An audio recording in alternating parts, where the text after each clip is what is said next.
40 কেজিতে 1 মণ হলেও আমের রাজধানী চাঁপাইনবাবগঞ্জে আমের মণ ধরা হচ্ছে 52 কেজিতে। আম কানসারের এসছি 3500-3400 টাকা মণ বিক্রি করছি 52 কেজিতে ওজন। জেলার কানসাট বাজারে 1 মণে অন্তত 15 থেকে 20 কেজি আম বেশি নিচ্ছেন আড়তদাররা।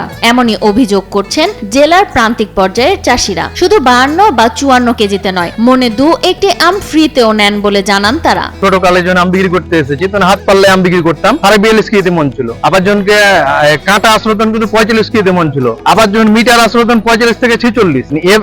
এখন দেখা যাচ্ছে 54-53, 55 পর্যন্ত চলে গেছে আম। এভাবে যদি আমটা কানসাটে আমার ওজন বৃদ্ধি হতে থাকে, এভাবে আম বিক্রি করা আমাদের কাছে সম্ভব না। কেবল কানসাট বাজার নয়, জেলার অন্য 2 আম বাজার রহনপুর ও ভোলাহাটের চিত্র একই। গত 3 বছর ধরে চলা এই অনিয়ম যেন দেখার কেউ নেই। আপনাকে যে এখন আমটা না দিয়ে আমরা আমাদের আমটা তো পচে যাবে, আর ওরা তো আপনারা 52 মণ ছাড়া নিবে না, তাহলে তো আমাদের যা কথাটা থাকছে না, এটা ঠিক আমাদের জিম্মি করে নিছে।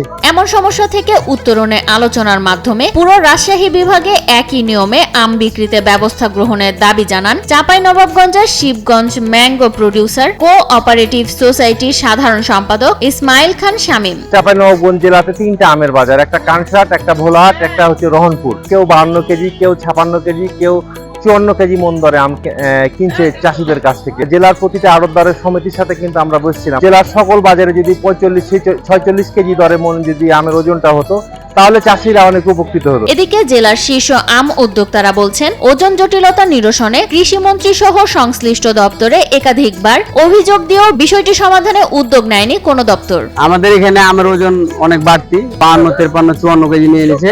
45 কেজিতে মনে হলে আমাদের সন্তুষ্ট, আমাদের সবাই আম চাষি যারা আছে।